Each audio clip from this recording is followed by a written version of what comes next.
Good morning and welcome to Norcal APEX Accelerator's webinar, Doing Business with the Defense Microelectronics Activity, or DMEA. My name is Amanda Anderson. I'm the Program Coordinator for Norcal APEX Accelerator, and today I'm joined by the fantastic Kristen Ingebrigtsen, the Component Director for DMEA. Now, before I pass it off to her for this really in-depth and detailed presentation, I do want to let you know a little bit about Norcal APEX Accelerator and how we can help you with government contracting. So the APEX Accelerator program is a nationwide center or network of centers that are here to help you with government contracting at absolutely no cost to you. With over 96 centers nationwide, we divide our services by service area. As you can see on these slides, California itself has about 7 APEX accelerators, formerly known as PTACs. And we offer our services to our service area, both virtually and in person. And we can help with anything related to government contracting, from the initial setup or your first registrations and certifications, to helping you review solicitations for a bid you want to put in, or helping you be compliant with the contract that you won. Now, how do we offer these services, though? What does that look like? Well, at Norcal APEX Accelerator, we're able to offer our services to the 15 northern coastal California counties that you see on your screen. And we offer our assistance through 3 main pillars. First, our one-on-one counseling, which can be done virtually or in person at our Humboldt office. And this is where you are paired with a procurement specialist who has been in government contracting, who has been learning about government contracting, who has possibly done government contracting.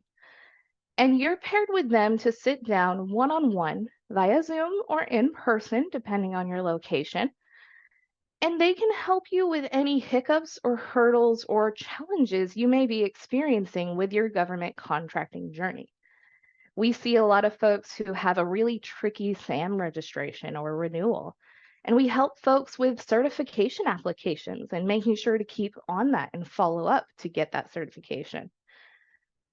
And our counselors can even help you do market research to find out what agencies are looking to buy your product or service, and help you target those agencies so that you can win those contracts.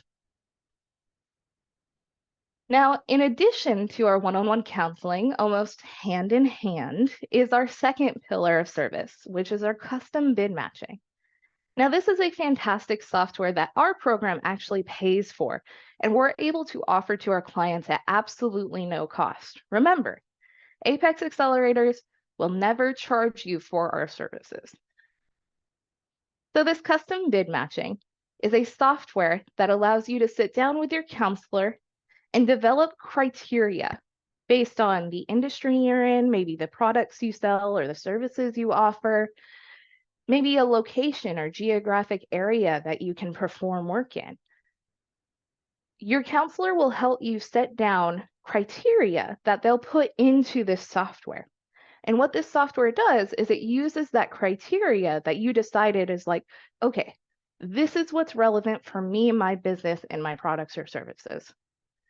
This software will take that information and it'll scour local, state, and federal procurement sites where they post all the solicitations and opportunities.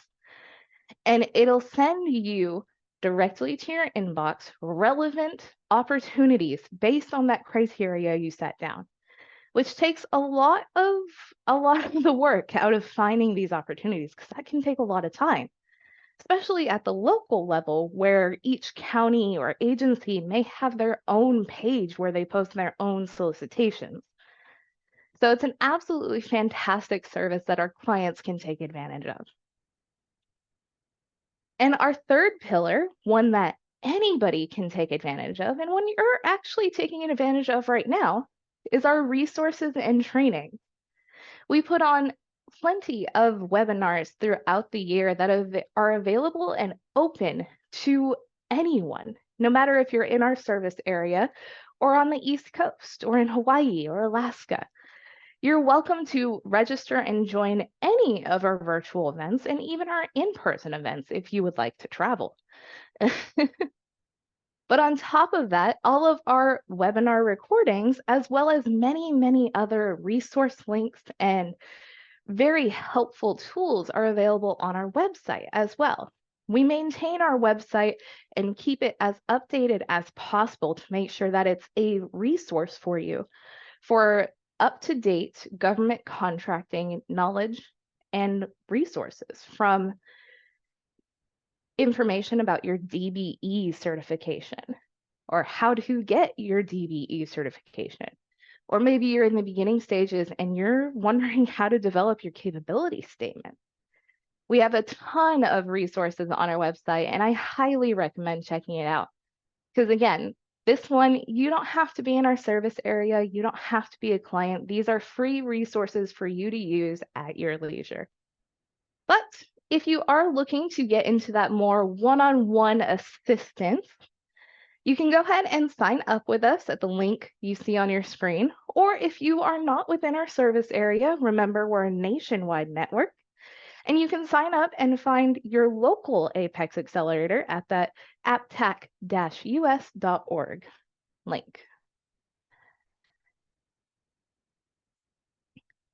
And so with that, I would like to say a minor disclosure because we are recording this. The information provided within this presentation is accurate to the best of the presenter's ability at the time of recording. And this is it's April 16th. This year has gone by. Sorry. Some or all of the provisions mentioned herein could or may be changed by the current administration, with or without notice. So with that, I will go ahead and pass it off to Kristen. All right, good morning, and thank you, Amanda. First want to say I appreciate the Norcal APEX Accelerator allowing me to present this morning to some of your clients.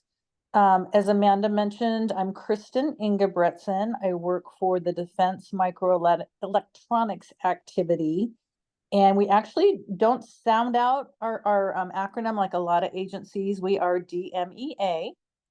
I am the OSBP, or the Office of Small Business Programs Component Director for DMEA.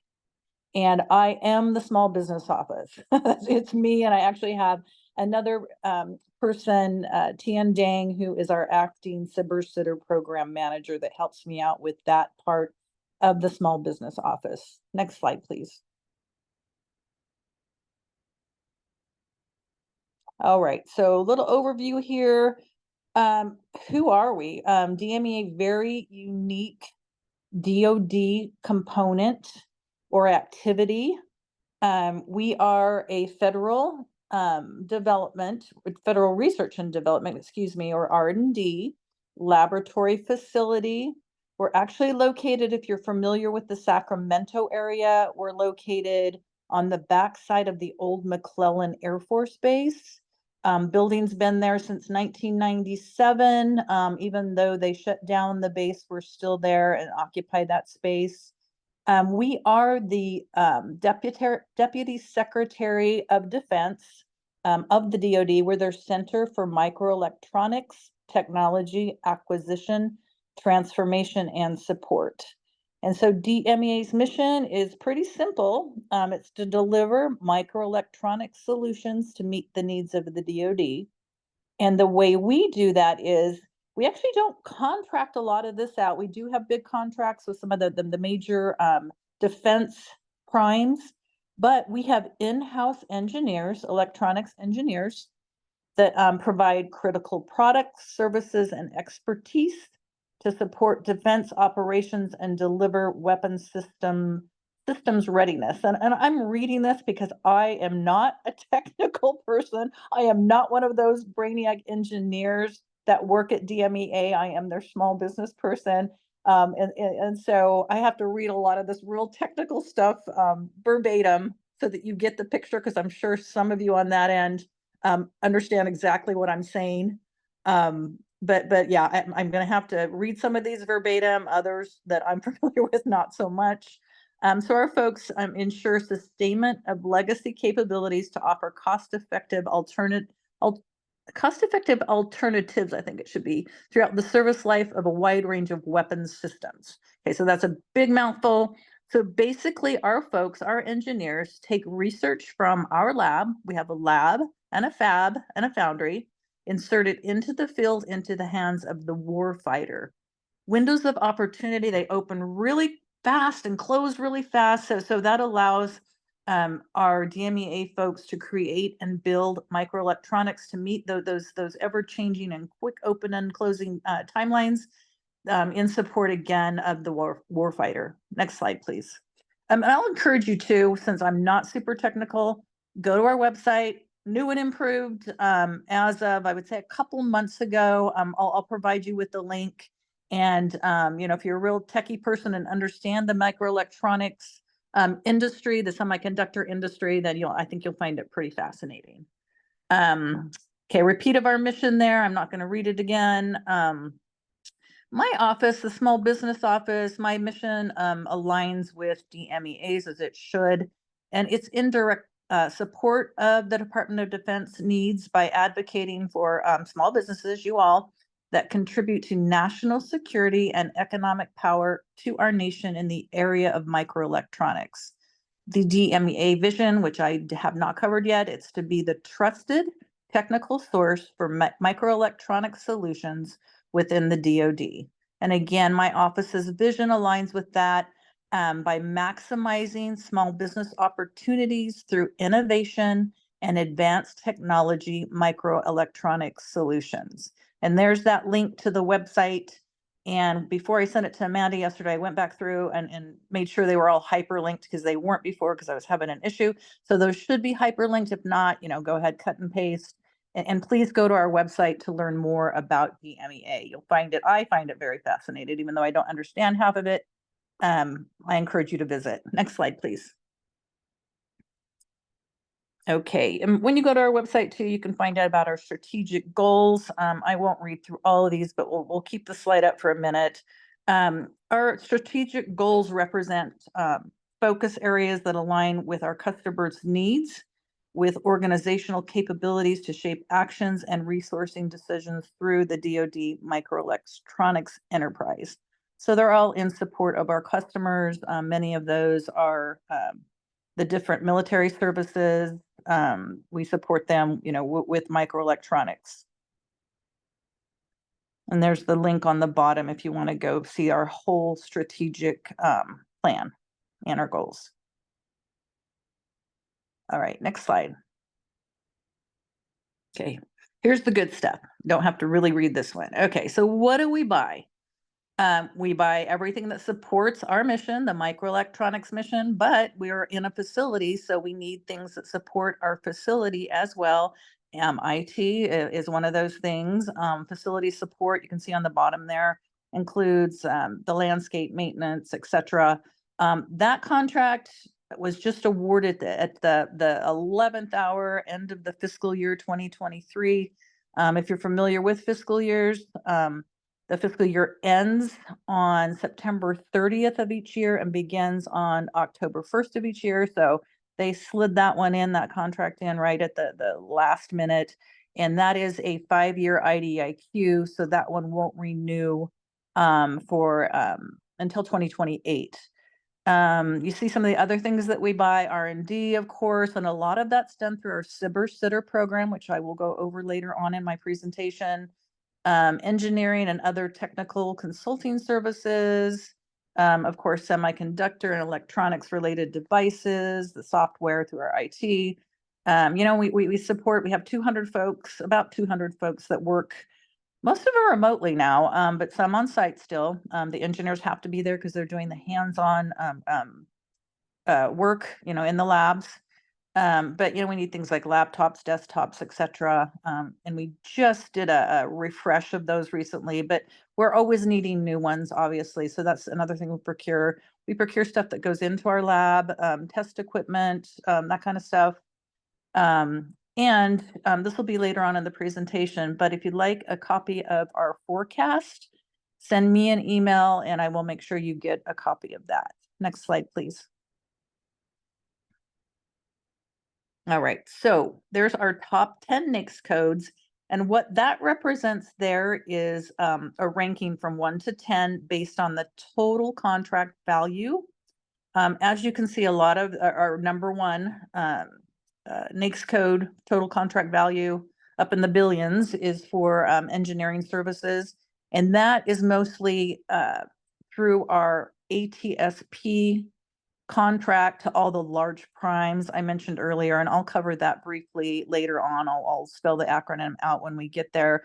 Under that contract, there would be subcontracting opportunities for small businesses, but again, that's to all a lot of the large primes. I think there's 5 or 6 on the list.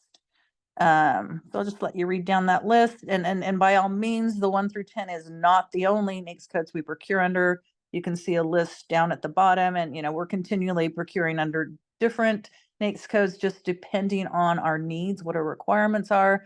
And then of course, NAICS codes change. They sometimes retire them, add new ones. So that's ever changing as well. Next slide.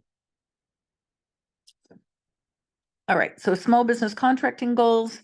All federal agencies have contracting goals, and they are statutorily set by Congress every year. They've stayed pretty much the same with the exception of the small disadvantaged business goal and recently the service disabled veteran owned business goal. Those have been increasing. You see there that SDB goal is now at 13%. It started at 5%. And they started increasing that every year.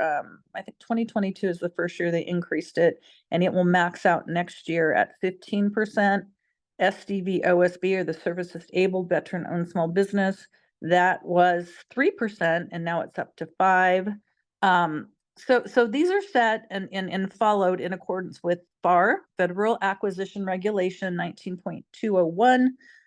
It's the policy of the government to provide, and you'll hear this a lot, maximum practicable, I can't say it, but you'll hear it a lot, practicable opportunities in its acquisitions to small businesses to include, and if you're familiar with the socioeconomic categories, again, listed down there with the percentages and repeated up here in the body of the first bullet. I'll let you just read through those.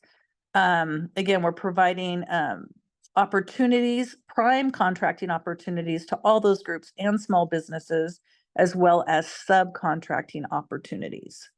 At the bottom, the last bullet, I want to point this out because agency goals and statutory goals aren't always the same. When you're going to see that with DMEA, just because of what we do and how small we are.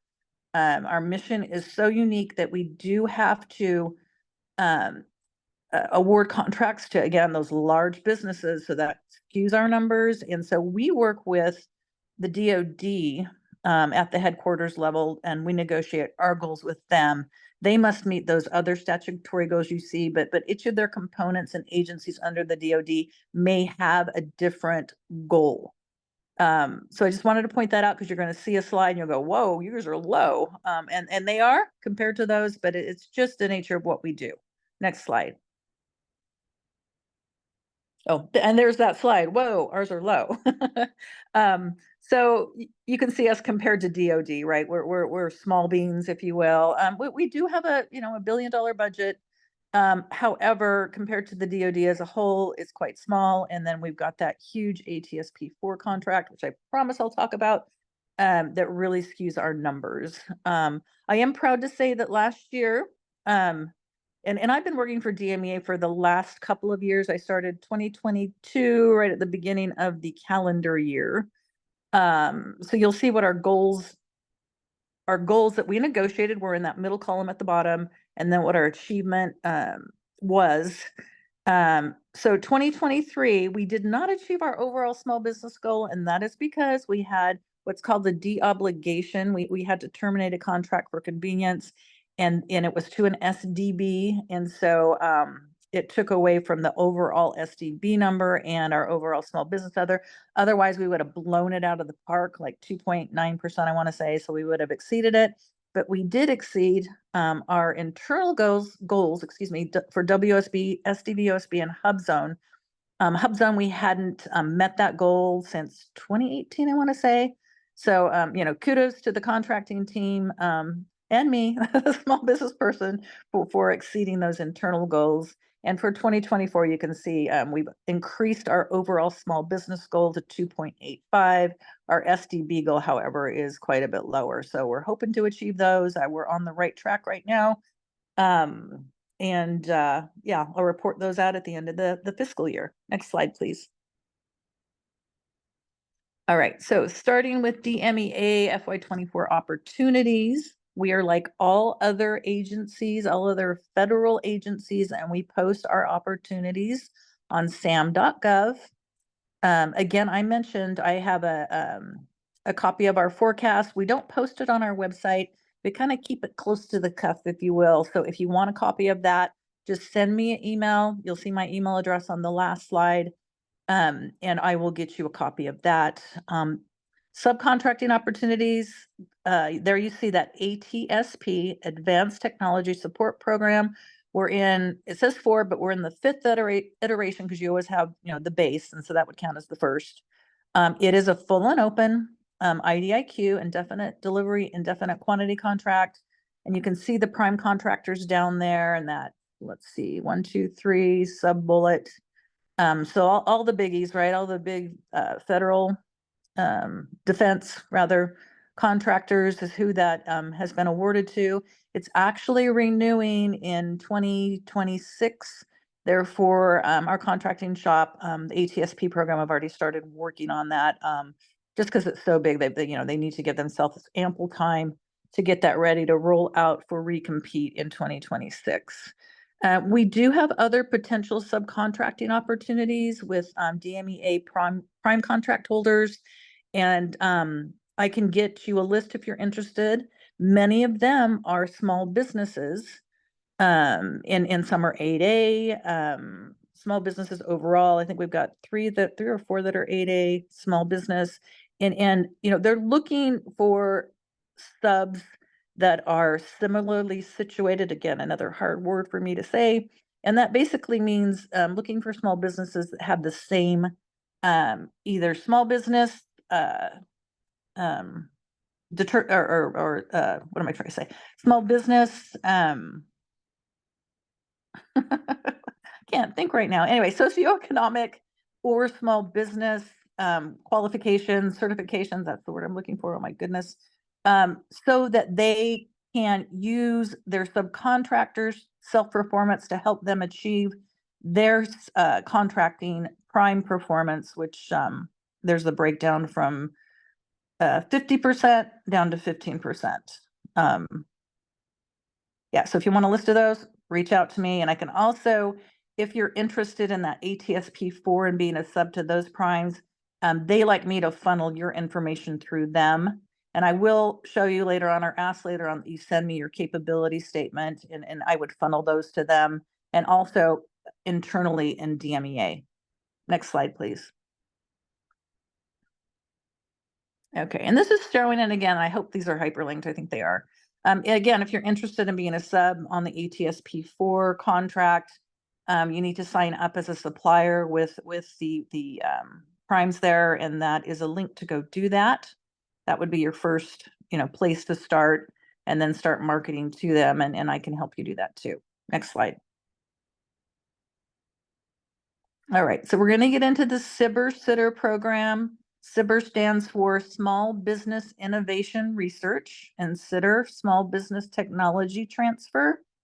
They're both highly competitive, and DMEA, we don't do grants. I think I saw somebody mentioning grants, but we award contracts. So some agencies will do it via grant. DMEA, and I would say almost all DoD agencies that participate, we are contract based. So the program, it encourages small business concerns, or SBCs, to engage in federal R&D with the potential for commercialization. It enables small business concerns to explore their technological potential, provides incentive to profit from its commercialization, STTR programs slightly different in the respect that if it's a STTR contract, you'll be working with a research institution or RI. That's an educational institution. It could even include a lab, a federal lab, like a DOE lab. There's a list of those on the SBA or SBIR.gov website. Let's see, last bullet there. So the SBA, Small Business Administration, it's their program. They serve as the coordinating agency for both programs, SBIR and STTR, and they direct us on the implementation of the program. We provide them with reports annually, and they review our progress and report back to Congress. Next slide. All right, so program details. So this is unique to DMEA. Every agency, again, DoD and outside of DoD, we do it a little differently, and we definitely have different budgets. Our SBIR budget is relatively small compared to the other agencies. It's approximately $6 million total. So that's SBIR. There's actually two pots of money, but those combined, $6 million. STTR is quite a bit smaller than SBIR. In fact, this year we are getting less money in STTR. So last year it was about $800K. This year it's more around $600K, and then the rest of that is going to SBIR. We average about 6 to 12, and I know that's a huge number, but we did so many in FY23 last year that it was an average taken over the last 3 years, about 6 to 12 SBIR phase 1s and 2s. And then far less STTRs just because of the budget, right? So we do 1 to 2 of those per year. We typically participate in 2 what they call broad agency announcements, or BAAs, and that's basically the solicitation. So it gets posted to sam.gov, as well as you see that website down below. It gets posted there. That's the DoD's website. So you can go view the solicitations at both of those places. So we participate in 2. We call them cycles per year. The first one is in January. And that's where we post our conventional topics. And those are ones that are very defined by the DMEA topic authors. And we actually work with some service partners as well to help develop the topics. And our topics are very specific to microelectronics and what DMEA does. We do have, and that second area talks about our open topic. And that's the other cycle we participate in. It's an annual cycle for the BAA, and that opens in August.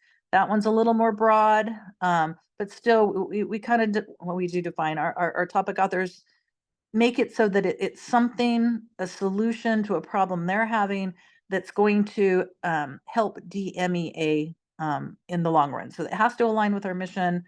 You're not going to find some open topics. I mean, you can throw, anything at it and see if it sticks. It's not that way with DMEA.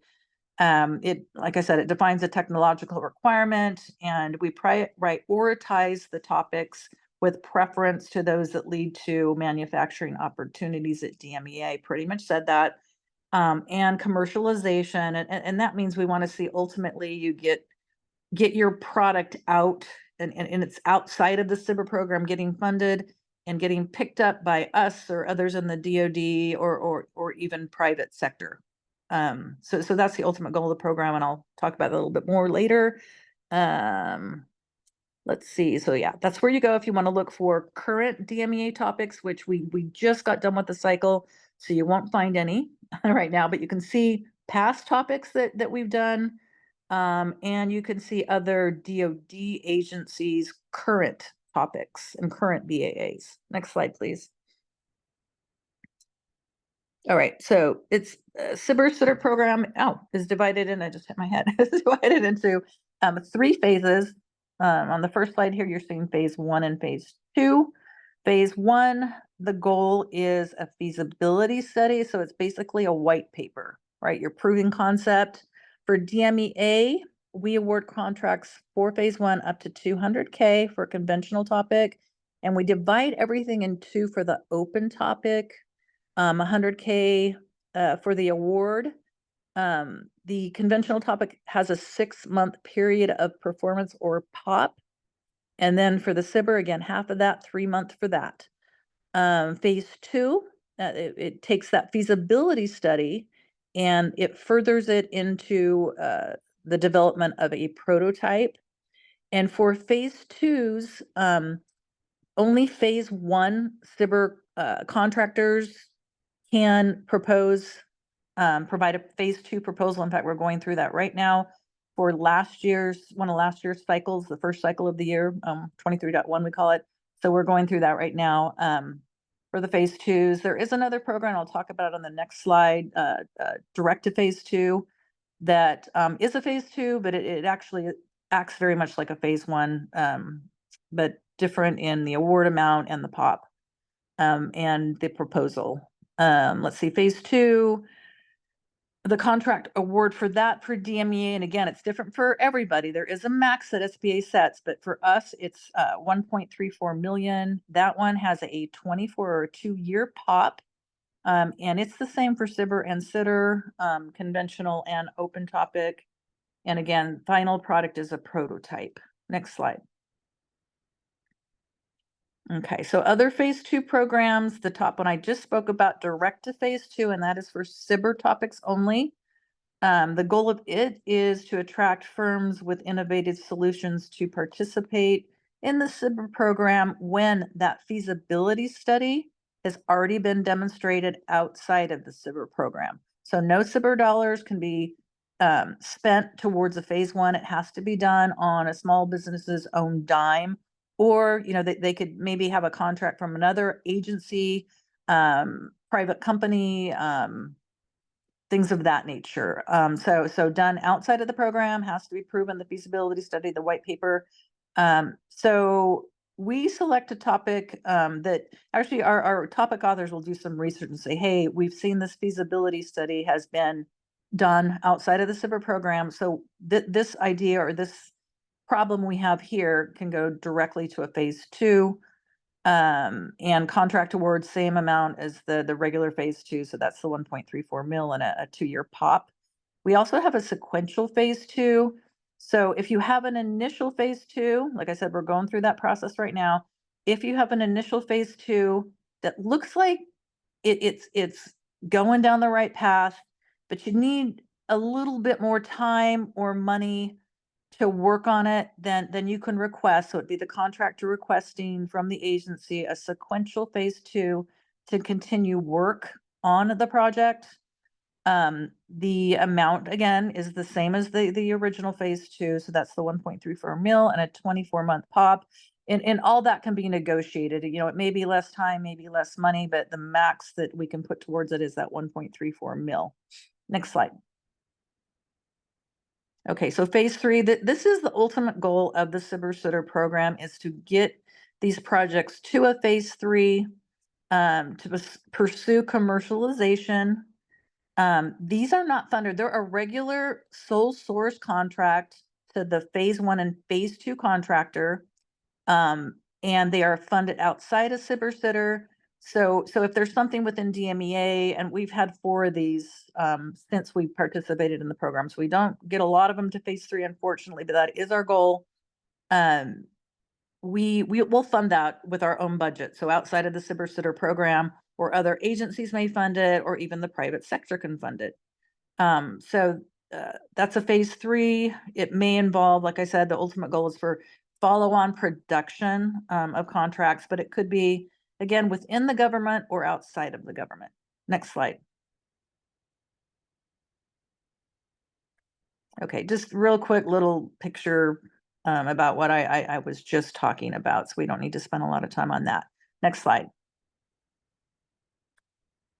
All right, so that's a big long list of topics. Leave it up there for a second, but it's just to give you a flavor of what DMEA's topic titles are, what we're looking for. And again, these are all created by our engineers, those microelectronics professionals that I talked about on the first slide.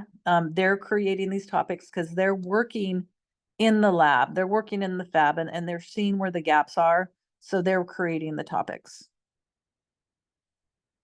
And again, you can go look at all of them at that DoD website there at the bottom. Next slide. All right, so the proposal submission process, you're going to go to the website I just referred to on the last page. That is called DCIP, or the Defense Cyber Innovation Portal. And that's where you're going to search for topics, active topics or topics in active BAAs. You can look at all the BAA schedules to see when the next round of topics will come out from DMEA. And for us, it's going to be an open topic. In fact, we've got a call for topics from our engineers that closes today. So we'll be getting topic IDs in today for our open topic. And that one, I think, I did mention that. The proposal submission window opens in August. So you can look for that. Actually, go to that website a little bit later after we go through our internal process to select the topic. And then once it's selected, we're going to post it to that website. Let's see. So yeah, if you want to submit on a topic, you got to register in DCIP. It's all free. And you can ask topics or ask questions about topics during what we call the pre-release period. So that's going to happen a month before. I think it's a month before the actual open period when you could submit your proposal. So you can ask the TPOC or the topic author questions directly during that period. However, all those questions need to be posted so that, everybody gets a fair chance to see the questions that were asked and the answers. Okay, next slide. Okay, there's what's going to go in your proposal package. Going to be a little bit different for phase 1 and phase 2. I think this one is phase 1. So all that stuff. And of note, that's very important, is the disclosure of foreign affiliation or relationships to foreign countries. You can see it down there, 3 bullets up from the bottom. That is a new requirement as of the end of 2022. It is due to the SBIR reenactment Act of 2023. And in order for Congress to reenact the SBIR program, they were going to cut it off. They're requiring that we do a deep, not we, but we have other agencies that do a deep dive into the small business to make sure they don't have any current foreign affiliations. And we're also requiring this disclosure form that if the small business answers something different than what's been noted in the foreign affiliation reviews they do, then that's going to be a flag. But if you don't submit that, and then DCIP prompts you, right? You can't miss it. But if you don't submit that, then your proposal is deemed non-compliant, non-responsive, and it won't even be evaluated. Next slide. Yeah, I guess that covered 1 and 2. It's just a little bit different. Your proposal package is a little different for 1 and 2, and even a direct to phase 2. So the TPOC is going to do the evaluation. They might have a team help them depending on how many evaluations or proposals they have.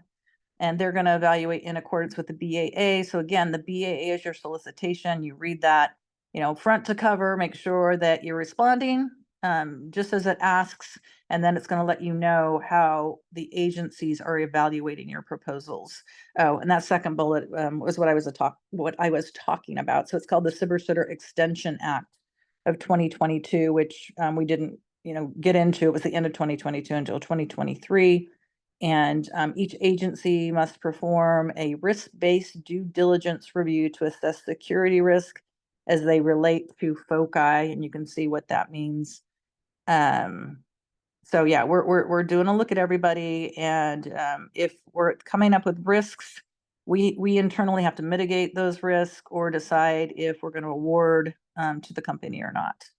I encourage you, if you're interested in the program, see that link for Project Spectrum. That's going to give you all the information about due diligence and FOCI so that you understand what it is we're looking at and looking for.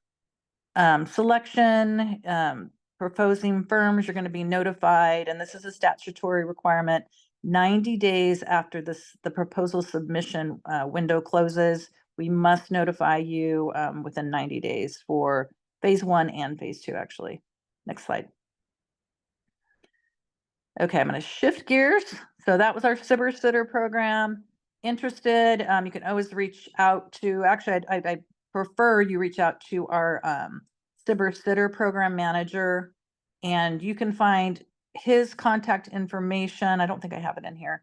If you go to DMEA's website and go to our Doing Business with DMEA page, you'll find his contact information there. So he's the best person to reach out to about all SBIR things. And I would be the best person to reach out to for everything else that has to do with our small business program.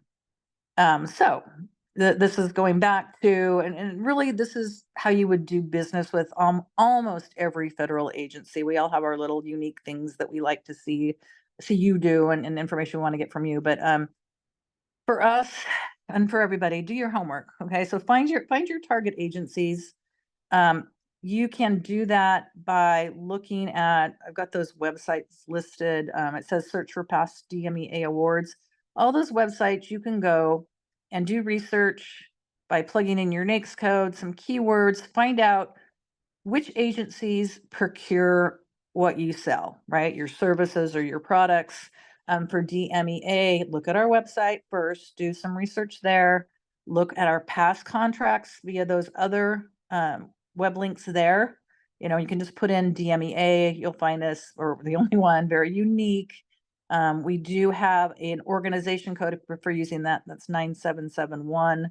And that's when you're in sam.gov, right? You're doing contract data research.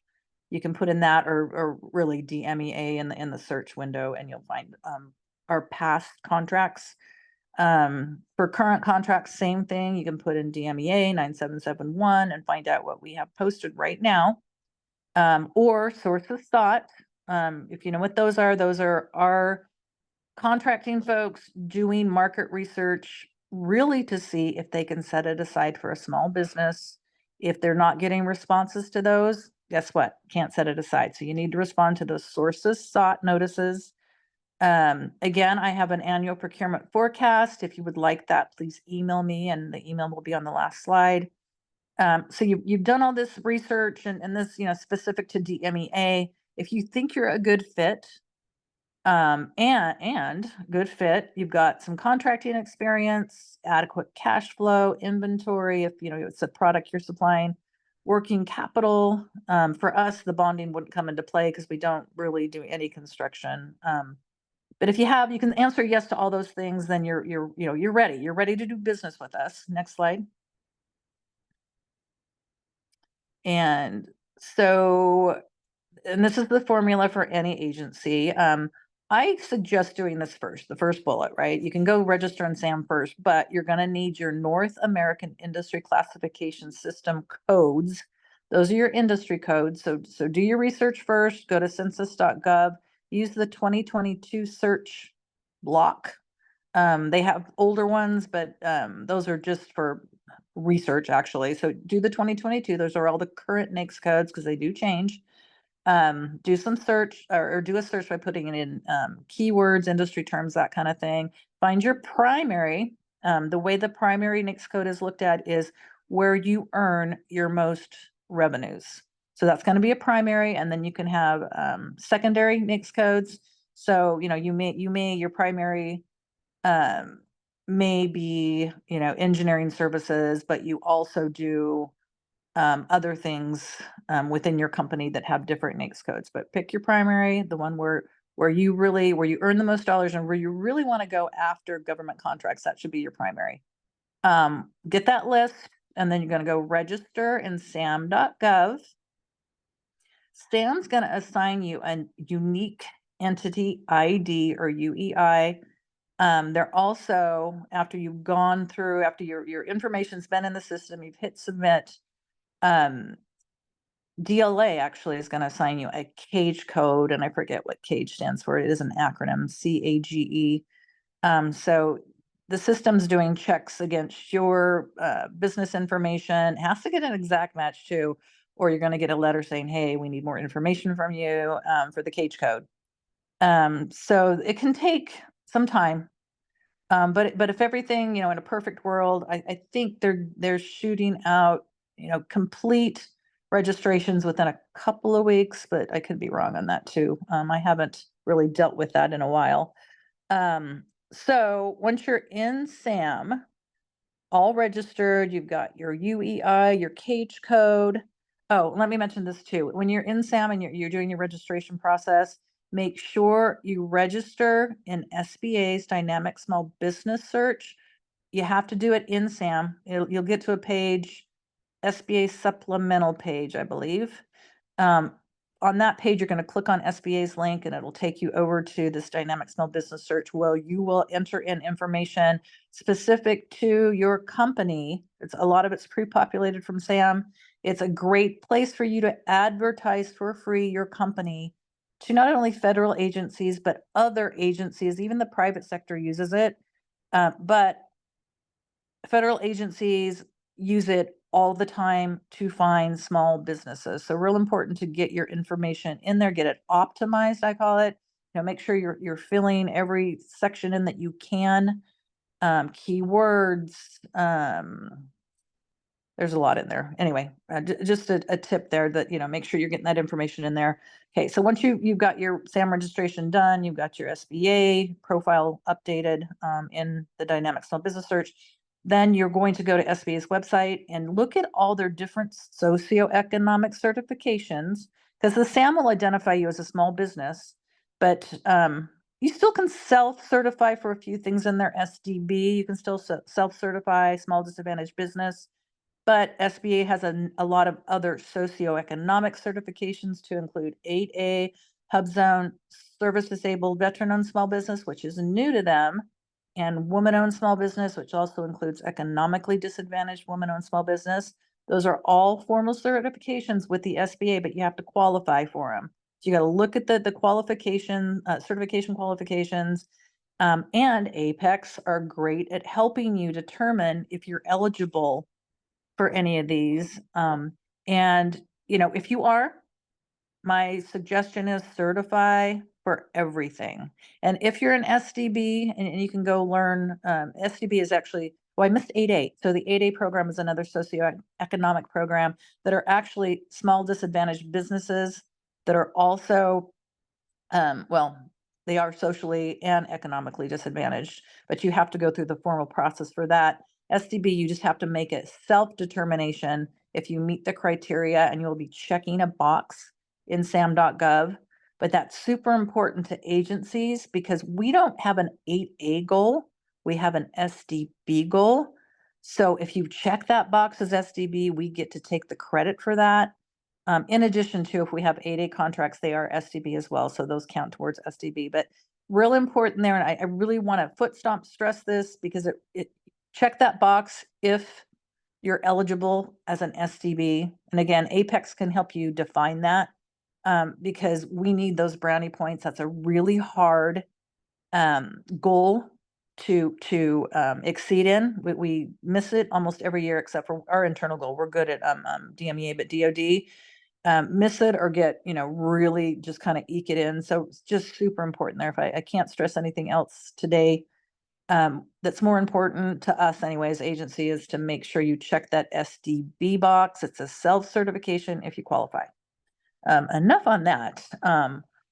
So let's see, get certified, accept government purchase cards, billions with a B dollars are procured on credit cards, on government credit cards. So make sure you're able to accept those. I think almost, every business these days does that. But if you don't have that ability, make sure you sign up with the service. You can even do PayPal. I worked for the Bureau of Reclamation before this job as their small business specialist, and they actually help with the PayPal fees. So just something to keep in mind. Sign up for a credit card service, market your business by developing quality marketing materials. Sounds pretty basic, but you'd be surprised. Just, make it professional, make it quality. I mentioned your SBA profile. Again, go in there, make sure that you do it from the get-go, from your first SAM registration, and then you update it on a regular basis. Another one of the things you can put in there doesn't come up from SAM is your past performance. I forget what they call it. They don't use that term in there. Anyway, you go there, but you can enter all your past performance information, and that's super important to the federal government, that you've worked on not only federal government contracts, but maybe state, local contracts and local government, but get it in there. But that's up to you to update your SBE profile on a regular basis. Amanda mentioned capability statements. They can help you with those. So that's a way that the feds like to be marketed to. And I've noticed lately there's this trend where companies will send me their capability statements. And again, I want you to send yours to me. There's a mailbox you can send it to. That's a small business office mailbox. It'll come to me and our SBIR sitter guy. But I'll show you my direct email last slide. But send that to me. And please include, that's why I have it on that second bullet, please include your UEI as well as your cage code. Either one of those works. I can look you up with either one of those numbers in the different databases, and your NAICS codes. A lot of companies aren't doing that these days.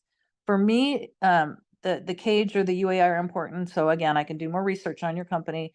NAICS codes for me are important because I will file your capability statement in our vendor database, and I do it by all your NAICS codes.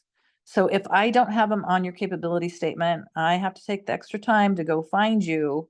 And if you don't have a UEI or cage code, it's sometimes very hard to find a company. I'm having to do all the extra research, and I'm going to save that for when I have time to do it. I'm not going to do it right away. So give me the information so that I can make sure I'm saving. I can save you in the vendor database without doing all that extra research, and I will disseminate your capability statement to DMEA stakeholders, so that the different divisions within DMEA that are looking for the product or service you provide. Have business cards. I still have that there. These days, I don't know if it's that important anymore. I mean, I personally have a QR scan code now for my business card because I don't want to cart around a lot of things. So some way to get a hold of you, right? Something small. It could be a QR scan that the agency can just, put into their phone that way. And, website is essential these days. And make sure it's professional. You don't have broken links, that kind of thing, because it does reflect back on your company. Next slide. Okay, so marketing your business. For DoD as a whole, you can use that website to see how DoD likes to be marketed to, and it goes for DMEA as well.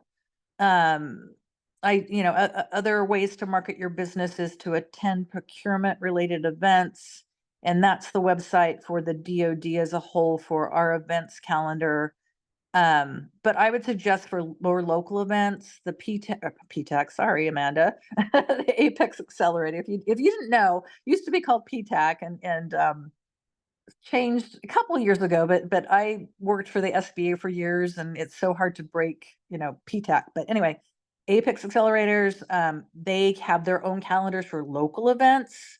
And agencies will sometimes send them information asking them to put those events on their calendar.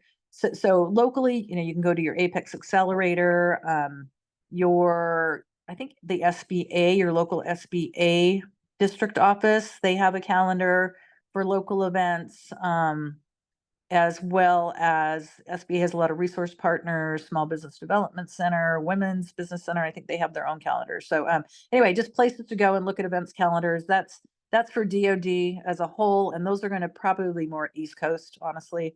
I don't put any of my stuff there. I'm advertising through APEX Accelerators. So just ideas there. If you're looking for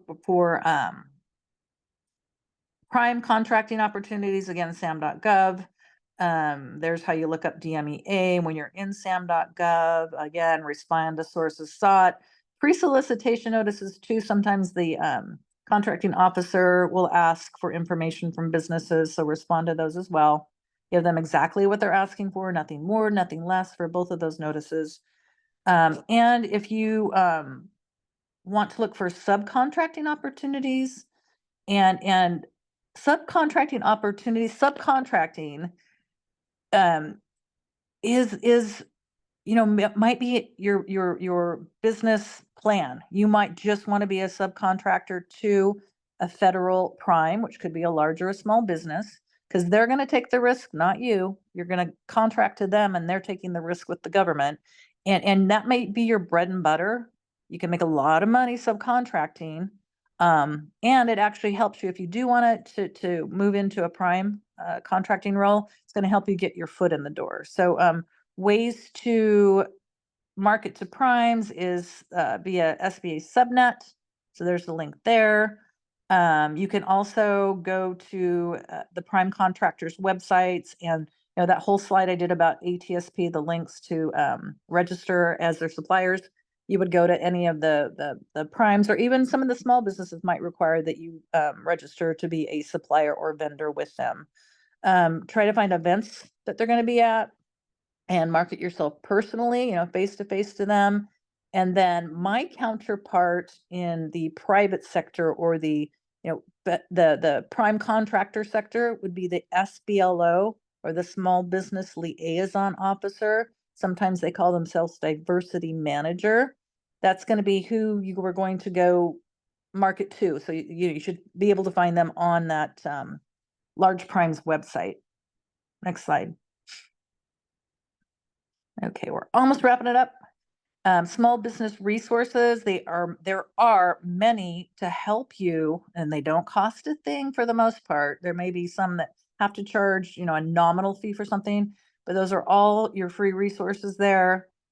Starting with the SBA, APEX Accelerator, and you'll find your local office by going to each of these websites. Some of them say put in your zip. Probably most of them. So put your zip in and you can find your local, like for SBA, it's a district office. APEX Accelerator, it's their, regional office. I don't know what you guys call that, but anyway, those are all free resources for you. Not all of them have to do with government contracting, but definitely APEX Accelerators, SBA. Some of them can help you with a business plan. There's mentors. If you're a veteran, there's the VBOC, or Veterans Business Outreach Center. Women's business centers, you don't have to be a female to go get some help from them, but there they are. And then last bullet there is the website I've been referring to again and again for the Department of Defense. You can go visit there and see how to market to DoD agencies. Next slide. Okay, so that's the Q&A. I'm going to have you advance one more, Amanda, please, and you'll see my contact info. That's my direct email, and you can reach out to me if you have questions, if you want to send me your capability statement. And I also have a DMEA small business program guide that I supply to folks that reach out to me. And you can also get a copy of our forecast, our FY24 forecast. So we're right on the hour, but I'll open it up to questions, and I may need let me see, here we go. Yeah, I'm also happy to hop in and ask these questions. We have a lot of fantastic questions. Thank you all so much for your questions. I do want to note, as Kristen said, we are at the top of the hour. So if you do have to take off, thank you so much for joining us. And do not worry, because we will be answering these questions for as long as Kristen and I have. And you will receive the full recording, including this last Q&A portion, within a week of this event, along with the slide deck with all of the links. So even if you do have to scooch off right at the 11 o'clock hour, you will still be able to get the resources and the answers that will be in this last little bit. Yeah, and what I can do too, if you can give me a copy of the questions, I can answer them after and provide them back to you, Amanda, to disseminate to the attendees. Yeah, that would actually, yeah, that would be fantastic. Okay, we can do it. We could just do it that way, or I can answer a few of these like you said. Let's go ahead and do it that way. We do like to respect everybody's time. So thank you all so much for joining us for this presentation. You will get your questions answered, as well as Kristen's contact information, the slides, and the recording within a week of this event. So do keep an eye on your emails for that one. And as you head out, you will be redirected to our feedback survey. If you have a moment, we would really appreciate any and all feedback you have on this event. We love to hear how we're doing on these webinars, because we truly do them to benefit you. So we'd love to hear from you. And Kristen, thank you so much for joining us today. It was a fantastic presentation, a ton of details, and I learned quite a lot. So thank you. You're welcome. I had to go on mute. You're welcome. And I really appreciate you inviting me and everybody else that attended, taking time out of your day to listen to my presentation. Of course. And with that, I hope everybody has a fantastic rest of your Tuesday. Bye-bye.